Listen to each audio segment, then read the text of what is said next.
ഞാനിന്ന് കഴിക്കാൻ കയറിയത് ന്യൂ കൊച്ചിൻ സ്വദേശി എന്ന റെസ്റ്റോറൻറ്റിലാണ്. നമ്മുടെ എറണാകുളം ബോട്ട് ജെട്ടിയുടെ ഓപ്പോസിറ്റ് ആയിട്ടാണ് ഈ ഹോട്ടലിൻ്റെ ലൊക്കേഷൻ വരുന്നത്. വളരെ ലിമിറ്റഡ് സ്പേസ് ആയിട്ടുള്ള ഒരു റെസ്റ്റോറൻ്റാണ്.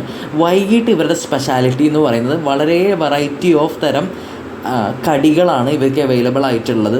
നമ്മുടെ നാടൻ വട, അതുപോലെ പഴംപൊരി, ചിക്കൻ റോൾ അടക്കം നമ്മൾ അധികം കഴിക്കാത്ത ചട്ടിപ്പത്തിരി തുടങ്ങിയ ബീഫ് കൊണ്ടുണ്ടാക്കിയ പത്തിരി തുടങ്ങിയ ഐറ്റംസാണ് ഇവർക്ക് അവൈലബിൾ ആയിട്ടുള്ളത്. ഇത് കഴിഞ്ഞ് ഓർഡർ ചെയ്ത് ഒരു ചായയാണ്, അത്യാവശ്യം നല്ല ഷുഗറി ആയിട്ടുള്ള ചായയാണ് ഇവർക്ക് ഉള്ളത്. അത് കഴിഞ്ഞിട്ട് എന്തെങ്കിലും ഹെവി ആയിട്ട് കഴിക്കാമെന്ന് വിചാരിച്ചിട്ടാണ് അവരുടെ ബീഫ് ബിരിയാണി ഓർഡർ ചെയ്തത്. ചിക്കൻ ബിരിയാണി അവൈലബിൾ ആയിരുന്നില്ല. അത്യാവശ്യം നല്ല സ്പൈസി മസാലയുള്ള ഒരു ബീഫ് ബിരിയാണിയാണിത്.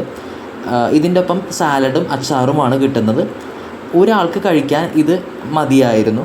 ഇതിൻ്റെ പ്രൈസ് എന്ന് പറയുമ്പോൾ 130 റുപ്പീസാണ് ബിരിയാണിക്ക് വരുന്നത്. അത്യാവശ്യം നല്ല കുഴപ്പമില്ലാത്തൊരു ബിരിയാണി ആയിട്ടാണ് എന്ന് വിചാരിച്ച് എറണാകുളത്തെ ഒരു ബെസ്റ്റ് ബിരിയാണി സ്പോട്ട് അല്ലെങ്കിൽ കൂടി നിങ്ങൾക്ക് കഴിക്കാവുന്ന ഒരു ബിരിയാണിയാണ് ഇത്.